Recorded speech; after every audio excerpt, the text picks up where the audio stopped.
നമസ്തേ. സാംഖ്യകാരിക ശ്ലോകം 7.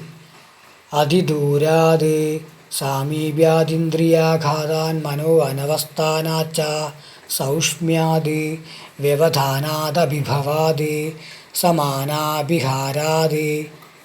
അതിദൂരാത് അതിദൂരത്തും, സമീപാത് അതിസമീപത്തും, ഇന്ദ്രിയഘാതാത് ഇന്ദ്രിയനാശത്തിലും, മന അനവസ്ഥാനാത് മനസ്സാന്നിധ്യമില്ലാത്തപ്പോഴും, സൗഷ്മ്യാത് അതിസൂക്ഷ്മമായാലും, വ്യവധാനാത് വ്യവധാനമുണ്ടായിരുന്നാലും, അഭിഭവാത് വെളിപ്പെടാതിരുന്നാലും, സമാനാഭിഹാരാത് ച സമാന വസ്തുവിൽ ഉൾപ്പെട്ടാലും പ്രമേയസിദ്ധി ഉണ്ടാവുകയില്ല.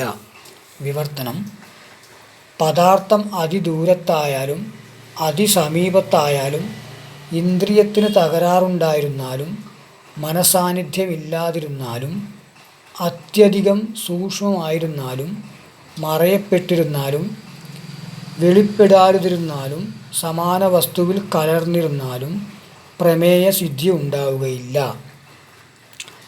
അതിദൂരാത് സാമീപ്യാദിന്ദ്രിയാഘാതാൻ മനോ അനവസ്ഥാനാച്ച സൗഷ്മ്യാത് വ്യവധാനാദഭിഭവാത് സമാനാഭിഹാരാത്. ധന്യവാദ.